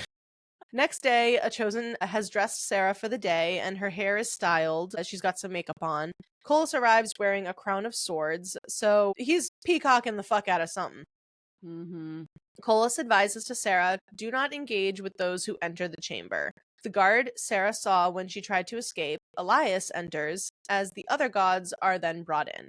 The gods are staring at Sera with very unsettling looks, and Kolis clocks one of them, named Uros, for appearing to be distracted by Sera. And Uros confirms that she is pleasing to the eye. Kolis flicks his wrist, and Uros implodes. I'm sorry. So he's Yeah. And the only time I will give like maybe half of a snap for Kolis is in this moment, because before he implodes him, Kolis asks Sera if she's offended by that, and she's like, no, just mostly unimpressive. And so after he does that, he asks her, do you find him more impressive in this state? That is the only time only time I will be like, oh shit. That's a good line. That's a good line. A goddess enters the chamber, and Kolis takes his leave, obviously upset. She approaches Sera and compliments her boobs. It's like, thanks. She's heard rumors that Sera is the Shadowlands consort.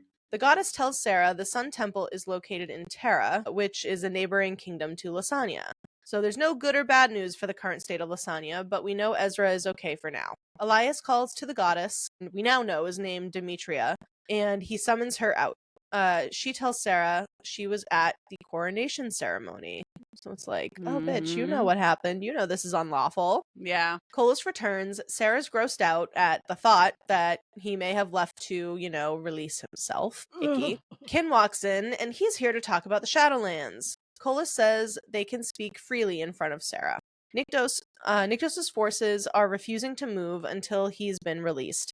3 Draken are with them, Nyktos being one of them. The Draken are specifically in the Bonelands, and they believe the area to be sacred. The Bonelands contain the remains of those fallen in battle, and the lands west of the Skotos Mountains bleed into the mortal realm. So something with the ancients happened there. Mm-hmm. Kin says half the forces are in the Bonelands, half are at the border of his court in Vathi. Kin wants permission to take his forces to attack before they do. Sera rebuttals that if the Shadowlands are attacked, the forces in the Bonelands would be motivated to attack Vathi. Kolis decides there will be no movement unless the forces in the Shadowlands attack first. Kolis calls Sera closer to him, asking Kin what he thinks of her. They come to an agreement that if Sera is not Sotoria, Kin can have her when Kolis is done. Ew. Good lord. Yeah. But I just, in this moment when Kolis calls Kin over to, because it's like, that, this whole display that Kolis has put Sera on, right? And calling these gods in to be like, what do you think of her, right? Right. But when he calls Kin over and he's like, what do you think of her? I was like, oh my God, here we go. Yeah, for real. Kin then says that he has a gift for Kolis, and a Draken Diavel brings someone in who's obviously been battered with a burlap sack over their head.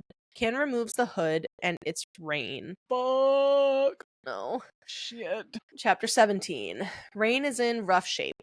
He turns out he was tracking Kin in hopes of being led to Nyktos. Sera thinks Kolis is about to kill Rain, and we get a little background nugget that Rain's father was a tracker and Kolis had utilized him for, quote, errands. Sera then hears Rain's voice in her mind, and he tells her to use the essence to bring the building down. It's like, oh, Kolis immediately senses that Rain is using what they call thought projection, which is an ability passed down by his father. Kolis grabs Rain by the throat, questioning the strength of Rain's ability. His father was able to cast thoughts onto tokens of others and communicate through them, which is fucking crazy. That's why I thought that was so cool, honestly. Yeah. So they kind of have what's the D&D object of what is it? Object of sending? Oh, I am the wrong person because I have a Dungeons and Dragons beginner guide in my Amazon cart. I feel like there's definitely a handful of people that listen to this that do D&D a lot, and I should know the object I'm thinking of, but it's the same thing where you have an enchanted object, like it's walkie-talkies, and then you can talk through them to like communicate from long distances. Yeah. But it's really cool that it's like you cast the thoughts onto tokens. Mm-hmm. Yeah, I think it's just similar. It reminded me very much of that. Yeah. Kolis snatches a small pouch that's tied around Rain's neck, and inside of it is a silver chain that Ios wears. Kolis demands answers on whose it is. Rain says he doesn't know, and then Rain is hoisted into the air by an invisible force. The veins in his throat are now glowing with ether, and we are nervous. Sera claims ownership of the chain, claiming she doesn't know why he has it, and she didn't know about the thought projection. She says Rain doesn't even like her because she stabbed Nyktos. We also learn Sera is not at Core Palace as she originally thought. Sera convinces Kolis of her story, but he still plans to kill Rain because of his offenses against Kolis, such as working with the Shadowlands and attempting to gain intel. Sera begins to weave the narrative that Kolis should show mercy to obtain more loyalty and supporters. So she makes a deal to do whatever Kolis wants if he releases Rain back to the Shadowlands, and he agrees. Kolis says they will share a bed tonight. Oh. After dinner, Sera takes a bath and discovers a gold ankle-length nightgown on the bed. She dresses and sits on the divan. Kolis enters and says that if she is Sotoria, she's much more outspoken than the times before. He then encourages Sera to move on to the bed. Then Sera begins to dissociate, thinking none of this matters. Next morning, thankfully, nothing ended up happening except sleep. So when he said they'll share a bed, he literally just meant in space only. Like they are simply sleeping in the same bed. So it's still not great, but it could be so much worse. Yeah. Sera's at breakfast with Callum the next morning, and he shares that they are in fact in Vita, which is a sanctuary that Kolis built, located in the city of the gods. Sera feels the embers hum, and she looks to the door where Kolis enters, and he has a goddess in company. Her name is Ione, and she serves the primal Kila. She can see into others' thoughts and sees the truths and the lies. So, woof. This power for one of these gods to have, the way that it never fucking crossed my mind. Yeah. Someone to exist in this universe, like they've got everything else. And I know it exists across other series. Why wouldn't it exist in here? Chapter 18. Sera's panicking internally, so are we. You know? Because obviously with this primal Kila being able to sort through truths and lies, she will easily be able to pick up the fact that Sera is in fact not Sotoria.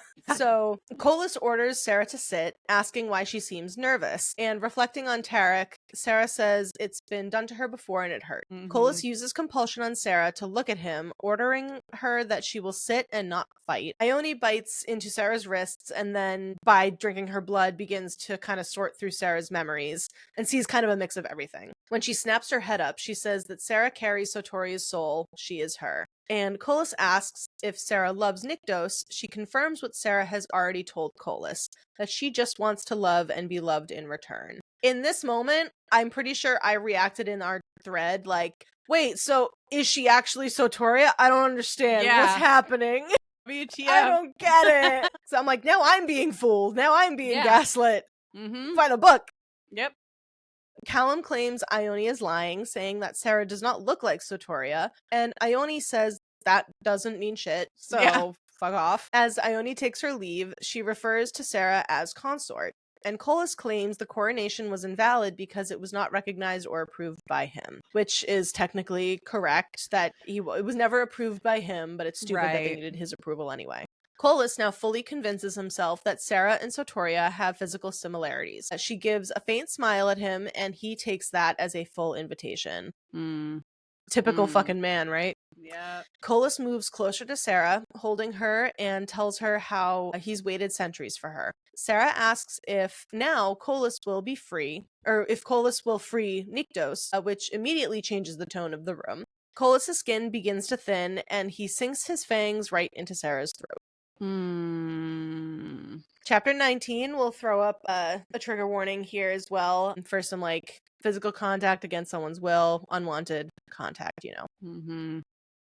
So because Kolis is an asshole, the pain is very intense when he bites her. The embers are like going crazy and thrumming inside of her, and the essence starts to come to the surface, draping the chamber in silver, and Sera wills them to calm down. Her back is pressed to Kolis' chest as he feeds from her, and she fights the reaction she notices in her body. So it sucks because we know that having your blood consumed can trigger those kinds of feelings. Right.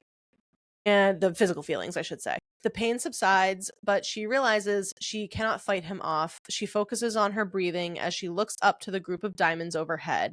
They appear to throb, and a light source is inside moving around. She feels Kolis' hips move against her back, and his hand moves down to grab her hip as he continues to feed from her. She remembers the feeling of Tavius holding her down in this moment. She transmutes her thoughts into a memory of being on the balcony with Nyktos until Kolis finishes his feeding. As he releases his mouth from her throat, she feels it also happened against the back of her gown.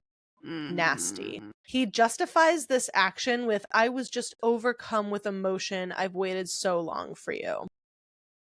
And we all scream together in a collective feminine rage. I don't think I could make a stink face any stronger, actually. Yeah. It's just disgusting. Yeah. He says it will never happen again and asks Sera to say something. So she requests a bath. So just in case you didn't understand what just happened there, he came in his pants against her back. Yeah. While trying to decompress in the tub, Sera thinks about the inevitable that is to come to keep the charade going that she is Sotoria. So she knows that eventually they're going to have to be intimate. Yeah. And no one wants that. Except for maybe Kolis, but that's it. Chapter 20. The next day after breakfast, Silverhawk flies in, landing Ates. Per usual, he's naked and gives a half grin at Sera with a dimple. Hello? Castile? Is that you, baby? Is that you, baby? What? Huh? So yeah, Ates brings the news that Nyktos is being awakened from stasis. It's taken longer than anticipated, and Ates believes a weapon made of bones of the ancients were involved. Sera tells Ates that Kolis has agreed to Nyktos' freedom, and Ates asks if Nyktos had told Sera about why a primal could enter Arcadia or go into deep stasis. So Ates, I feel like, is just like this little lore hawk that flies in every so often. It's just like, boop, do you want to know some stuff? Okay, bye. He's just flapping in to give us some lore alerts and then flies away. I've come to give you information. Yeah. Okay, that's it. Bye. He's like the Brainiac. Do you remember those? They were like, Leo has some in his room. They're like little facts on a little... Yeah, that's totally him. So we now get a lore alert. Lore alert. Yeah. Lore alert. For Arcadia and Stasis.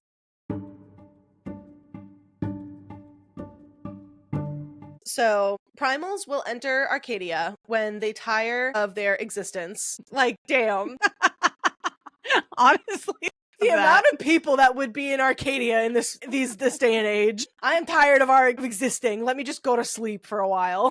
Yeah. Some primals don't necessarily do that by choice. If they do not enter either Arcadia or Stasis, their powers are capable of evolving into the worst version possible. So we've learned previously that the primals and gods, or just primals, had to eventually go into stasis, go to sleep to kind of stave off their powers, and becoming evil, essentially. Because the influence of their essence does eventually affect the wielder. For Nyktos, benevolent death would be just an ending of one beginning. The flip side being death for the sake of death. Mhm. For Maya, for instance, invoking love in others and herself, the flip side being obsession and destruction. So Keela, rebirth could go haywire in a million different ways. Stasis is to be used as nap time for a reset. Recharge, you know? Pretty much. All of this to say, Kin's vengeance is on steroids right now, you know? Mm-hmm. Ates asks Sera if she's okay before he takes his leave, and Sera pretty much says, like, yep, fine, and he leaves. Kolis Sera's pacing the cage, and Callum stands on the other side of the bars. Kolis has not shown his face since he fed from Sera, and there's a multitude of possibilities that are running through her mind. Callum pipes up, harping on the fact that he still doesn't believe that Sera is Sotoria.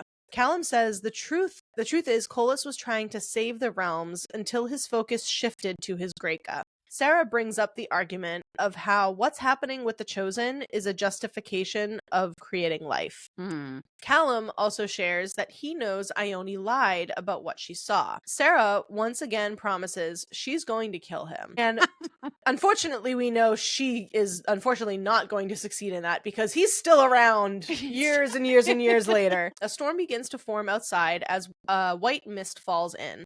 Reflecting on the essence stirring up within Sera, they lock eyes for a moment. Kolis finally enters and asks what's going on. Sera says Callum still doesn't believe her. Kolis reveals that Sotoria is Callum's sister. That threw me. Threw me for a loop. Mm-hmm. I was expecting, like, maybe he, like, had feelings for her or something at some point. Like, oh, yeah, scorned lover, whatever. Right. But no, sibling? I was like, Never. Oh, shit. Never expected this at all. Yeah. So I'm like, oh, no wonder he's harping so hard on, like, that's not her. Yeah. Like, if anyone's gonna know Sotoria, it's gonna be her own brother, you know? For sure. For sure. Chapter 21. Sera is floored, as we all are, with this information.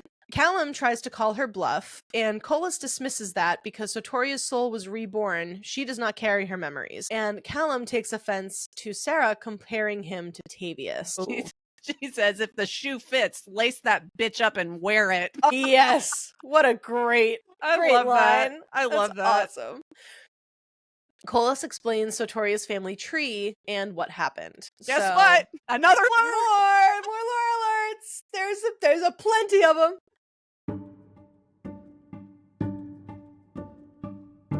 So, history on Sotoria and Callum. Older sister Anthea, and the brother is Callum, so there were 3 of them. Kolis went to their family home after Sotoria died to apologize. Because if we remember, Sotoria died because Kolis showed up and she essentially got scared of him, ran away, and fell off a cliff. Callum was the only one to talk with Kolis about Sotoria, and he admits that he admired her. Callum felt responsible for Sotoria's death because he was not present when Sotoria went picking flowers. And he also asked Kolis to take him to Sotoria to apologize, but when Kolis said it wasn't possible, Callum slit his own throat. And so Kolis did not want to lose Callum, essentially the last piece of Sotoria, so he ascended him. So we now have confirmation that Callum indeed was turned against his will. He did not have a wish to become what he is. Yeah. So that's a pretty tortured existence, I gotta say. Yeah. I don't want to be sympathetic for Callum. I don't That's either. the one thing also that just, like, this book is so hard to read through because we are being not forced, but there are being so many, like, neon lights flashing. Be sympathetic to them. Look at all this stuff I'm talking to them about. Right. Like, look at all the stuff that these people are going through. Look at, like, you know, we're going to find out in part 2 about certain things that are happening to characters we don't like. And, like, are we sympathetic to them? Like, I'm very conflicted. Like, this is just one of them where it's like, Callum has been such a shit stain for so many books now. And now that we get more detail on his character and, like, how tragic his backstory is, it's like, don't make me like you. It does. Like, as the reader, it puts a lot of pressure on you. Yeah. It's like, geez, if you don't feel bad for him and kind of like him now, you're kind of shit. That's like, no, don't say that. It's like Tamlin times 10. It is. It really is. Yeah. Sera prompts for more information on what exactly revenants are, but Kolis dismisses her and tells Sera that Nyktos hasn't been released yet, but he is still honoring their deal. Nyktos had begun to wake when Ione arrived, and Kolis had Nyktos incapacitated to prevent him from waking. The past 2 days, Kolis has literally just been staring at Nyktos while he's been sleeping. Ew, I just picture like from Paranormal Activity when they do the fast forward of them just like standing over a bed. That's just Kolis just standing there. Then he says that Sera has shown little fear of him. He also drops a little info nugget about Ethos's foresight, essentially heightened intuition. Sera takes the opportunity to fully explain to Kolis why exactly one would feel the way she does after what he did to her. He believes his display of love for her was, quote, intense, and Sera says she will need time, which initially triggers him, but he then recoils and agrees. He says Nyktos will be released in a few days. He then apologizes again and emphasizes how she is not to use the essence again unless she wishes to be punished. And then Sera starts to say how Callum triggered her, but Kolis point blank tells her the essence is not hers to use. Sera sets in her mind that she will absolutely kill Kolis. Yes, please. I think that was her breaking moment. I mean, she's had a lot of breaking moments. I feel like that moment where he's telling her it's not yours to use, I think that just really like lit the final match in the powder keg. Yeah, for sure. Chapter 22. After a meal and the Chosen clear Sera's chambers, she checks to make sure the key she hid is still tucked away. She attempts to curb her mind from racing, realizing the stillness only triggers the anxiety. She thinks about Nyktos and the conditions that he's in. She thinks about rain and even morphine. Orphine? Orphine, not morphine! The dragon, Orphine! I didn't see that it didn't. That's so funny. Corrected. I love it. Imagine a Draken named Morphine who's just always so fucking laid back. Super tired. Oh my god. She runs through the list of those that she cares about and bearing the weight for their safety. And she's like attempting to rationalize how if she had made the choices along the way, it would have produced a different outcome. Like what would have happened if she had choice all this time? The whole should have, would have, could have. You know. She decides that no one else will share this cage and she will not blame herself for what Kolis did. That's fucking right. Good. That's fucking right. Sera dreams of her lake again, but it feels like a not lake. Like there's a notable difference where she dreams she's swimming versus just being present in the environment. But she is alone this time. She begins to plead, trying to will Nyktos into existence in the space. Then the air thickens, and lo and behold, it works because as she lifts her head, he's there. He pulls her into his lap, and he says he heard her calling to him. He says he knows they're dreaming, but he can still sense her emotions. He looks at her neck and asks her to tell her what's been done to her, but Sera doesn't want to taint this space by discussing it. Nyktos gives Sera the most precious pep talk, saying, "You are more than worthy of the swords and shields of the Shadowlands." And he tells her, sorry. No, go ahead. I was going to say, and he tells her, like, you're so brave, Sera. And I thought it was so sweet. Yeah, he's just, any light that he can give her. He rolls into this plan they need to execute. He tells Sera she needs to convince Kolis that she will die without him. Kolis will not deny it if it comes from the Fates, so she is to summon them once Nyktos is released. Sera awakes to Kolis asking her who she's dreaming of, as he's been watching her sleep again. Ugh. And she claims that she actually can't recall her dreams. It's like, actually, I can't remember. I'm like, yeah, same girl. Sera asks Kolis what they plan to do about removing the embers. He plans to take them once she begins her ascension, and then he will ascend her. Recalling the theory of heartmates and questions if that could be a possibility for she and Nyktos, but denies it because he no longer has a Cardia. But we know who can see each other in their dreams? The heartmates. Because that's exactly what Poppy and Cass did in what? Yeah. Crown of Gilded Bones, right? Maybe? I think it's War of Two Queens. Yeah, it is War of Two Queens. Yeah. Yep. Yeah. I'm looking. I actually have my physical books now. I'm just looking at them. Look at you. I'm so happy I got them. Anyway, Sera convinces herself that it was all just a dream. It's like, okay, sure. Chapter 23. Sera's out of the cage. She's with Kolis. Boo. Damn it. But we have a change of scenery, so that's something. Sera's trailing behind Kolis as his crown appears, and she thinks about ripping it off his head along with maybe some hair. Elias is with them as they walk in silence along the path outside, and he's studying Sera intently. They pass by some of the damage on the walls from when Kolis and Nyktos were fighting, and the realization of what an actual war would look like is quite tangible, seeing just the devastation they were able to do. Yeah. On just from a little tussle. Yeah. Sera asks when it will be nighttime. We learn that in this realm, it's only nighttime once a month, and she's been here for 3 weeks. That's fucking crazy. Yeah. I would go nuts. Oh, I would 100%. Yeah. I'd lose my shit. I feel like, and maybe this is just me reaching, I feel like that whole I get that Delos is supposed to be, like a very beautiful city, but it made me think of, how like a military tactic, like a war tactic is to leave the lights on in a containment. It's like psychological warfare. So I just interesting. Yeah. Anyways. No, it's a good comparison. So Sera starts prying for information and asks how many people are in the city. Kolis says a majority of them were killed by the Fates, and he actually does claim responsibility for the stench of death. However, it's the gods who disappointed him. So it's like, yeah, like it's stinky because, I killed all those people, but I killed them because they disappointed me. So it's really their fault at the end of the day anyway. It's like, oh my god. Yeah. Anything to take accountability.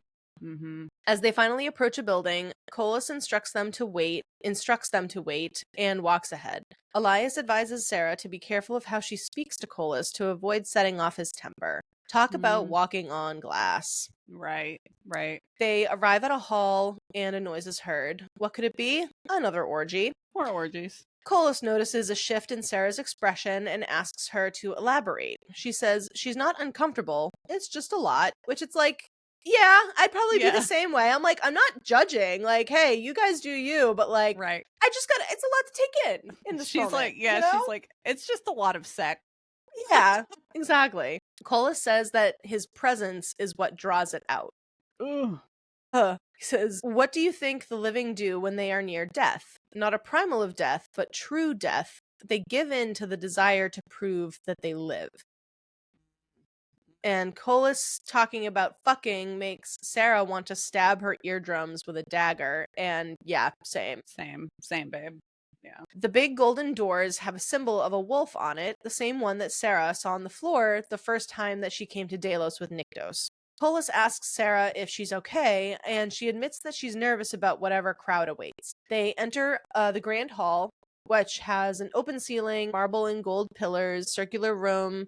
It's got torches that are lit on the pillars with like very faint cracks in them. There's couches and chairs that are filled, and across the hall is a giant sleeping dragon. Alrighty then. Approaching the dais, Sera sees the throne, Nyktos' throne, and it's described as the backrest of the throne was a large sun full of tiny diamonds, its rays ending in points that became symbols. At the center was a large crescent moon. To the right of the moon was a helmet, a trident, and a scalloped shell, and from the last ray, a set of antlers carved from gold.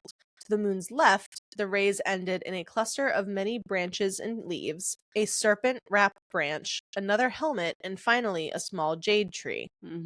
Kolis orders everyone to rise. Callum brings out a giant floor pillow, and Kolis instructs Sera to sit on it at his feet. Remind you anything coming to mind about what that sounds like? Because to me, it's Jabba the Hutt. I was just about to say fucking Jabba. Yes, Jabba and Leia. That's Leia in her slave outfit. Like 100%. Yeah. Instead of a physical chain, he's just got a mental chain. Sera takes note of who is amongst the crowd, which includes Ates, Keela, Phanos, Dival, which is a Draken, and Dices. We notice that Embria, Maya, and Veses are not here. Kolis gives Sera a drink and insists that she partake. Keela appears and asks if Sera is here of her own free will and choice, and Sera responds that she is. because she's got to be undercover. Yep. I just thought of the sound. I'm an international super spy. Super spy. If she was there of her own, if she was actually there of her own Right. will, yes. Yeah. Chapter 24. Kolis threatens Keela for questioning his authority, and she minds him and takes her leave. A servant returns to fill Kolis's chalice, and as she heads back up towards the hall, Sera notices one of the gods grab the servant and pull her into his lap. Sera asks Kolis if the servants are chosen, and he confirms they are, as well as part of the refreshments. She also notices Ates and Keela are at the back of the room, whispering intensely. Still watching the servant with the god, Sera sees the servant now has been bit and in a state of euphoria. She argues with Kolis that the principal lack of autonomy in the situation. And Kolis responds to that, "You see a victim, I see someone who is starved for what has been forbidden to them their entire life." So enraging. Yeah. Like no, actually, because when you bite someone, it's like an involuntary reaction to get turned on. So, no, actually. Kolis says the opportunities for the chosen are either removing their veils and serving the gods within Delos and their courts, or ascending. We also learn the servant's name is Malka. The god is named Orville, and they are very familiar with each other. Kolis asked Sera what she would do if Malka didn't give consent. She said that she'd shove a blade through Orville's heart. Nice. Kolis tells Sera to look to her left. She scans the room where a sleeping Nibarius, a draken, lies. Sera sees another god with a servant in his lap. Her name is Jacinta, taken at a rite 2 years ago. The god's name is Evander, and he thrives on pain. Kolis then tells Sera to stab him in the chest. Go ahead. Sera notices a tear on Jacinta's cheek and asks for a weapon. And so Elias makes eye contact with Sera as he hands Kolis a Shadowstone dagger. Sera takes the blade, notices Callum looking at her, smiling. She makes her way to the chair, blade in hand at her side. She approaches with an, "Excuse me," excuse me, grabs a handful of Evander's hair and tells him to release Jacinta, and then stabs him in the chest. Really? I did not expect that part to happen, honestly. Not at all. Chapter 25. Sera is seeing Jacinta obviously very distraught, and Sera then tries to talk her down, be like, "No, I was helping you. It's fine. Like, you're safe now." Then Nibarius starts slithering his way over. And the weight of the room begins to press in on Sera. She notices Keela has a hand over her heart. Very, like, slow motion. No. Yeah. Like, what has she done? The weight of, it's like, you know, the adrenaline is like kicked in but kind of dying out, and she's like, "Oh shit." Yeah. Kolis then smiles and orders for someone to remove Evander's body. Sera closes her eyes for a moment, and upon opening them, has a very large, terrifying Nibarius in her face. What does he do? He sniffs her. God! Sera feels no fear, no nothing, and Nibarius releases a breath and backs away, pulling his tail towards him. Yeah, I totally feel like he can sense the Nota within her because of her connection to the Draken. That could be for sure, yeah. And Duval tries to call Nibarius away, and he side sweeps another guard's legs, which is kind of funny. He's just like, "Sorry." Ates approaches Sera, telling her she needs to go back to the dais, and she tells Kolis she doesn't understand Jacinta's reaction to what just happened, because Evander was clearly hurting her. Kolis uses this moment to gaslight her, per usual. He says, "Was it tears of pain or tears of pleasure?" Oh my god. The argument continues on, and Kolis is just stringing along that, like Nyktos, Sera hears what she wants and acts upon a narrative. Sera asks what court Evander served, and he answers the Thaya Plains, which is Keela's court. Yeah. Kolis is just a fucking master manipulator. Like, he literally, he tells her, or Sera pieces together that his motive for being like, "Oh, go ahead, go kill him, right? Yeah. Here's the blade," was to punish Keela for daring to ask about Sera. Like, are you fucking oh my god. Ugh, the mind games. It's Jesus. ridiculous. Callum approaches and begins whispering something to Kolis, whose position is very clearly at ease. Sera feels the embers thrum, and she feels Satoria within her. She says, "And I heard that voice in my thoughts that started as a whisper and became a scream. Mine. His stolen power. It was mine. The crown. Mine. His pain. It would be mine. Vengeance, retribution, blood. Mine. All of it would be mine. But this time, I knew the entity was what the embers had shaped me into from birth. The voice wasn't a spirit nor the gods of many lives. It was my voice. The entity was me, who I truly was." Yes! Yes! So good. Ates finally asks if it's time to start, and it's like, start what? What the fuck are y'all doing? We have no idea, but doubt it's anything like a Bridgerton ball. Yeah, absolutely not. I don't know. So, just speaking of Bridgerton, I don't know. I'm not on Quinn. I don't know if you have Quinn. Like the app for like erotic audios, essentially, where they get celebrities. They get. Oh, have you not seen us post in the Discord about this? No. Oh my god. I don't have it. I've never used it. But I know that there's other people in the Discord that have. It's essentially they bring on celebrities to read like erotic stories and things, and like they've gotten James Campbell Bower. Oh my I know God. they've got like, I can't even name them, but they're a ton of guys that just have buttersweet voices. That is amazing. I've been putting it off and putting it off and putting it off of like getting it. I'm like, I don't know. There's some on there that I would be interested in, but I don't know like if I want to pay to have it and all that. But now they're teasing that their next one is definitely Bridgerton coded, and it's like it's got to be one of the Bridgerton bros. 100%. 100%. I'm hoping it's Jonathan Bailey, but now people are thinking that it's the guy that plays Colin, and I'm like, it's got to be Jonathan Bailey. I'm like, that would get me. That would get me. Right. If Jonathan Bailey is about to read in a sexy voice to me, I'm paying for that 100%. Yeah, we just not to derail, but Zach and I just finished watching season 2. So good. The best rewatching season 2. So good. The best season. It's so great. I can't wait for the next one. I know it. Season 4. When is it coming? Benedict me down. Oh,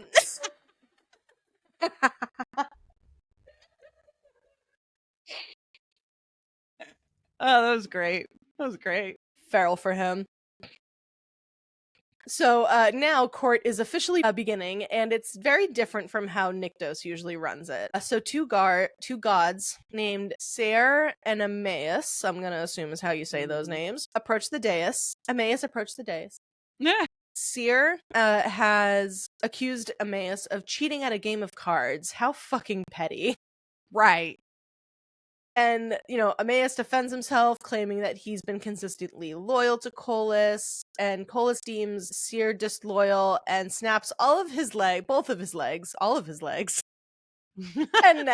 legs, and then the other god Emmaus thanks Kolis.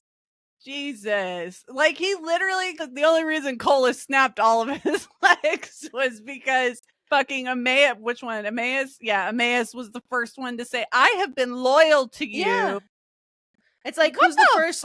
Who can kiss ass the hardest first? Is essentially that. God, it's bootlickers. Jesus. Crazy. Sera and Kolis have the conversation about what spending time outside of the quarters entails, and Kolis shares insight on how his disturbing, fucked up little mind works. Mm-hmm. He then tells Sera to sit with him, and Elias studies Sera as she moves. Sera looks out over the crowd and makes eye contact with Kin. She then notices someone approaching the dais, someone with gold hair and a crown shaped like a small jade tree, the color of blood streaked with gold. Fucking Bessies. It's fucking Bessies. Fucking Bessie. She's not asleep anymore. She sure isn't. And with that re-entry of that piece of shit, we're gonna stop this week. That's it. We get that reveal, and now we get to leave. So yeah, like we said, this first half, quite heavy. Second half, still quite heavy. So, just know that going forward. From what I've read of Born in Blood of Ash, I'm on chapter 37 of this at this point. And I don't know if there's anything necessarily that's, like, blowing my mind, if I'm being honest.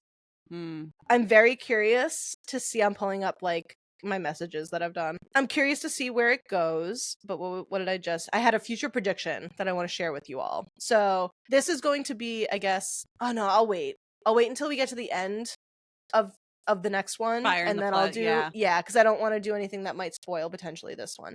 I am on chapter 5. Yeah. I have to get caught up. Yeah. So yeah, I think it's like roughly a little over halfway through. I've got like just under 10 chapters left. So if anything, honestly, I'm expecting to be done with this book on the plane over to Chicago. Yeah, we definitely will be done with it before the ball or by the ball. Yeah, no, I'm fully expecting that, like, I'm going to be finishing this on the plane, and then I'm going to get to Mac's apartment just, like, in tears. She's going to be like, what's wrong? And I'll be like, I finished Fresh and Fire. At least you'll have emotional support when you... I will. when you land. I get emotional support, yes. So, yeah, can't wait for that. I will be ranting and raving to Zach. I'm being like, you don't understand. Exactly. Awesome. So with that being where we're going to leave off, we're going to transition over to some fan art. So this first fan art is coming from, let's see if I pronounce this right, Emily's Nath _art. And we'll obviously put up their text and tag them and whatnot. So we're showing Sera and Nyktos, and Nyktos has his like shadow wings behind him, and they're like translate with the ether. They've got the ether going on. It's just like super duper pretty. Look at how good they look together. They look so good together. Okay. And then they got a little baby Jadis too. Little baby Draken just like hanging on down the bottom there. Where's fucking Jadis? Where is she? Where is she? Like, on. This is not right. We want to know where Jadis is. Our next art is by @Odell the Octopus, and this is also Sera and Nyktos, and we get Nyktos holding his sword, but then also his back tattoo. Ooh, hot. Love it. So good. So hot. And then the final piece of artwork is a special piece of art. So this is a artist that we've, had their stuff on here before at Elysiana.the.1. And this art is actually Sera and Poppy. So it is fucking beautiful. So good. Sera, I forget that Sera also, like, because obviously it makes sense that both her eyebrows and eyelashes are also white. And I always forget that detail for some reason. Yeah. But either way, yeah, like, this is beautiful art. Sera's like body curves and different like shapes her body's making. I'm obsessed with it. The dimension they have in there is just so good. Yes, the layers, like you said, the dimension, just the details. It's beautiful. And this is actually artwork that they drew up and did for the Gods of Blood and Fire EP. And this EP is released by @bookish _songs. Definitely go check them out. They are also on Spotify. These songs are so freaking good. They really are. I have been listening to them. I'm going to continue listening to them. They're on our road tripping playlist going from Chicago to Des Moines. Yeah. And we get to listen to them live, perform those songs live at the ball. So cannot freaking wait for that. That's going to be awesome. So yeah, that's going to be our art for this week. And what a way to jump back into Armentrout land. Am I right? God almighty. Sera's just like clenched in Kolis's grip. We have gone to court. Vesies shows up. Nyktos is being released. We hope. And if we thought the tension couldn't climb any higher, clearly we haven't learned a damn thing.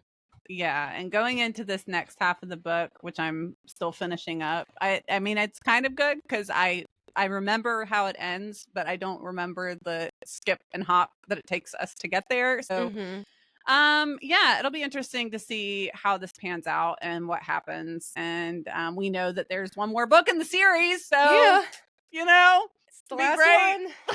it'll be the last one. It's crazy. I forget, like, this is only 4 books. Like, this series is 4 books. It's crazy. Yeah, but it's, and I guess from Blood and Ash is 5. Yeah, going to be 7.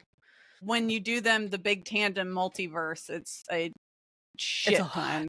Yeah, because what, then technically we're on 5, we're on book 9. Yeah. So crazy. Well, we hope that you have all enjoyed this, dive back into the deep end, quite literally, from, Flesh and Fire. We have, maybe not enjoyed so much reading all of this awful shit that's happening to Sera, but it's gonna lead somewhere good. It's gotta lead somewhere good. Our fingers are crossed that minimal harm will come to Sera and Nyktos out of all of this. So we will find out next week, and we'll catch you guys then for the finale of Flesh and Fire. No, not Flesh and Fire. The finale of Fire in the Flesh, Part 2. Bye!